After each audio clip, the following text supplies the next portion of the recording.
And whose team is this? Is this your team, or is this your daddy's team? Thanks for listening to the Dad Mode Podcast, common sense parenting in a politically correct world. Here's your host, Andy Carlson.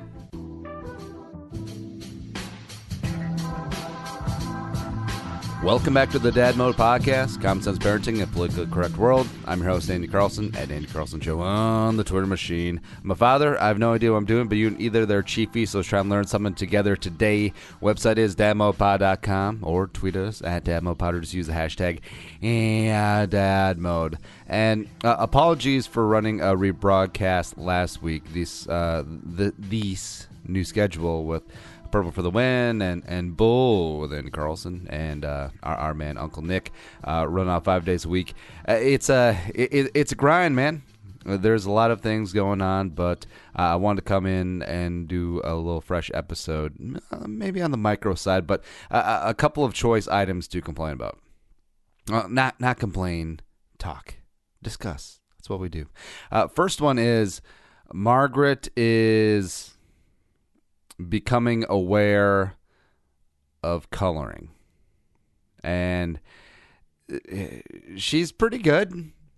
She's got a couple of coloring books, and she's got some colored pencils. And does anyone else ever just morbidly fear that their kid is going to impale their eye every time they're holding like a sharpened colored pencil? Like every time they're just holding it, and especially when they're between like 1 and 3 years old, they're just hanging on to it with the sharp end up, and then you're just tra-la-la-la-la. Like, I'm surprised that there aren't 50,000 colored pencil stabbings a year, like self-immolating, like self-stabbing, where the kid trips, all of a sudden that pencil just goes straight into the eye and back in through the skull, and except you never hear of it, or it's very rare. It is very rare that you actually hear that happening, but it feels like it should happen all the time, right?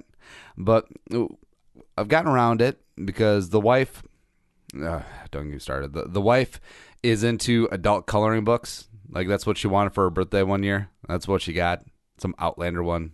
Anyways, so she enjoys coloring with the color pencils because that's more adult. So obviously Muggsy wants to follow suit, and so she has a lot of color pencils. But no, daddy goes with the crayon route. And if you see a picture of crayons, you can just smell it right away, can't you? And every preschool or kindergarten class had a giant just bin full of crayons, and a lot of kids brought their own crayons.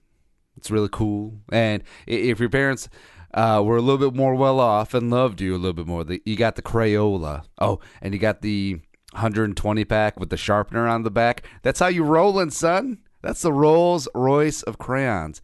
And if you were kind of poor, you got the off-brand crayons that like snapped in half right away. Yeah, and barely colored because they're mostly like the lower end wax. Yeah, the Crayola ones are made out of like bovine wax and gelatin, so you know it's good. And then you just color it on there like, that's a dead cow. That's how you know it's good. Where am I? Anyways, the crayons is the way to go.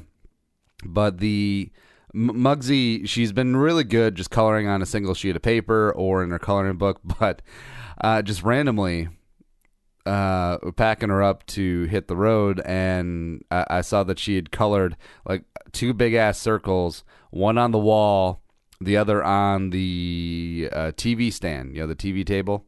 And the TV table's white, it's the part of the IKEA bookshelf thing. It's pretty standard. It's not real wood, it's pressed board, whatever.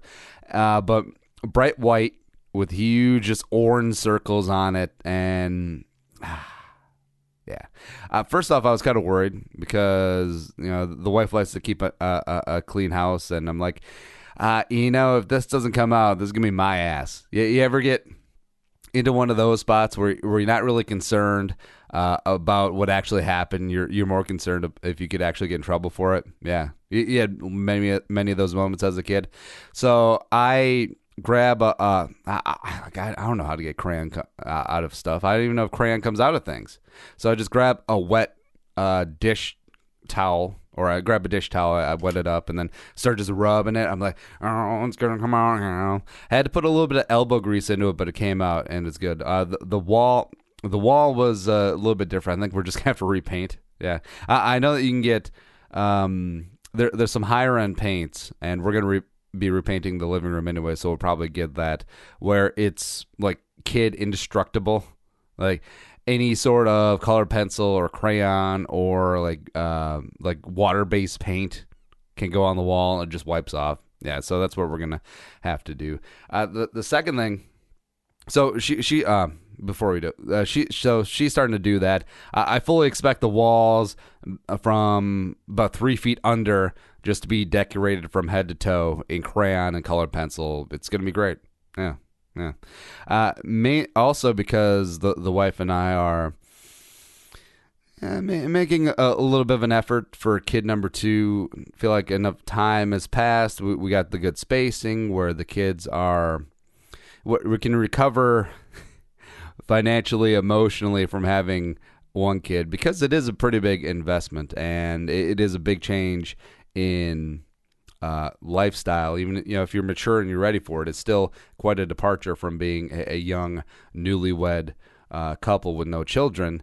And the thing about having kids, if they're more than like 3 or 4 years apart, then it's almost like they're not siblings, and the wife, her brother and sister are all clumped together by I think it's like all 3 of them are within 5 years. And that's probably a good staggering to make sure that when they grow up, they're going to have a good relationship. A lot of siblings, like if you have a family of 7, the oldest and the youngest one are going to be like 14 years apart, roughly, on average. And yeah, there's not going to be a lot that a 3-year-old and a 17-year-old are going to have in common. And then you'll find later in life that even though you're brother and sister, because you're 17 years apart or 14 years apart, you don't really come together until you get older. And we want to have them pretty close together so they have a nice relationship. And if we have a couple more kids, say we have 3 or 4, if they're all, say we have 4 kids in a span of a decade, I think that's pretty good staggering. I think that's a pretty good grouping. And she's got her cousins that are a similar age. I'm rooting for a boy. Nothing against the girls, and if we have 2 girls, it's going to be phenomenal. They're going to be my ladies, and the wife's got some really good names going on. We like the name Blythe. Just like it fits our motif of going unique, not trendy, because trends come and go. Like, remember when so I'm 31, and I can remember when everyone was named Kimberly. Yeah, lots of Kimberlys, lots of Kristens, lots of what else? Oh, Nicole's. Yeah, I probably, between those 3 names, Kristen, Nicole, and Kimberly, there's probably 7 of them in my class. I had a small class. I had a graduating class of 69 people, so that's a lot. And you see it now a lot. Like Muggsy's gonna probably go to school with like a dozen Chloes. Yeah. So the Blythe fits in our modus operandus with like Margaret, a little bit older, a little bit more unique, a little bit more timeless as well. But the boy is awesome, and just having one of each. If we stop at 2 kids, that's a good place to go from. We got the daddy's girl, we got the perhaps mama's boy. But as much as I love Margaret, and I love experiencing every single day with her, there's just something different. And I know that we're moving towards gender, blurring the lines, but there's just something to be said about a father and his son and imparting male wisdom and values and masculinity, and I'm just looking forward to it. So kid number 2, it's obviously up to me and my super sperm, but I'm rooting for a boy. I'm rooting for little Andy Jr. I'm still working on that. Yeah, I don't think it's going to go through. For some reason, the wife does not want to honor me with a child named after myself. Sad, really. It's sad. I might have to go King Henry VIII. I am on this whole B. Yeah, maybe wife number 2 will give me a junior. It's probably bad to joke about. Last thing I wanted to talk about was, so swimming lessons wrapped up. We had a month run. We're going to go back in June. Okay. And Margaret had a lot of fun at the classes. I was in the pool. It's one of those classes where the parent is there and help the kids throughout the whole thing. So I did 2 classes. The wife did 2 classes, mainly because I was kind of bored of it. But so we got the report card. And this is not your standard parent complaining about the teacher report card thing of the whole cliche of it used to be the kid's fault if he got bad grades. Now it's the teacher's fault if they got bad grades. No, this is like actual, like legit beef. And she got this little, quote unquote report card, progress card, etc. And you get stickers for every one of the boxes. And she only got 2 stickers out of like 10 boxes. And we thought it was like, it's a little light. It's a little light on stickers. Also, her name was spelled Margot. Like, even though for an entire month it was Margaret on the sheet, Margaret in the classroom, Margaret in the blah, blah, blah. And we looked at the boxes where she didn't get stickers, and it was like, goes underwater. She went underwater the whole time. Jumps into the pool. No, that was her favorite part. Her favorite part was getting out of the pool, jumping back in. She did that over and over and over and over again, and she doesn't get a sticker. I don't know, man. Also, floats on back. She did that all the time, and I don't know. Maybe I'm off base, and this is not going to be a precedent for me complaining every time that my kid doesn't play in a sports or the report card isn't up to snuff. But seeing with my own 2 eyes that she was doing these things, and the 2 things she got stickers for, I can't remember off the top of my head. I don't think she did those.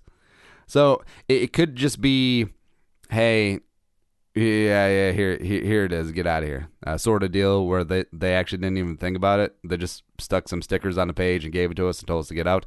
Or it's a vendetta. I don't know. Either way, Margaret loved the water. I think she's going to be a water baby, which is good because I don't want her to be on dance team. And no, don't even get me started on a dance team. Yeah. But that's a quick little catch up and wrap up. And we'll be back with full episodes again here very, very soon. And apologies, but it's a grind, man. So we're rolling. If you want to support the show, dadmodepod.com/Amazon. Take you right to the homepage. You know what to do. Bookmark it. Every time you buy something, you use that link. We get a little credit, and that's what we do. You guys have been awesome so far. And tell a friend about the show in your dad and mommy groups. Tell them about Andy. Tell them about Uncle Nick. Tell them about Dad Mode. Show's available on iTunes, Stitcher, iHeartRadio. And follow us on Twitter at DadModePod. Me and Andy Carlson Show. The website is dadmodepod.com. But till next time, be a man, be a father, go Dad Mode. And we'll smell you later. Think the episode you just heard is worth $1? Well, send it our way. Visit dadmodepod.com/support to find out how. Be a man, be a father. Go Dad Mode.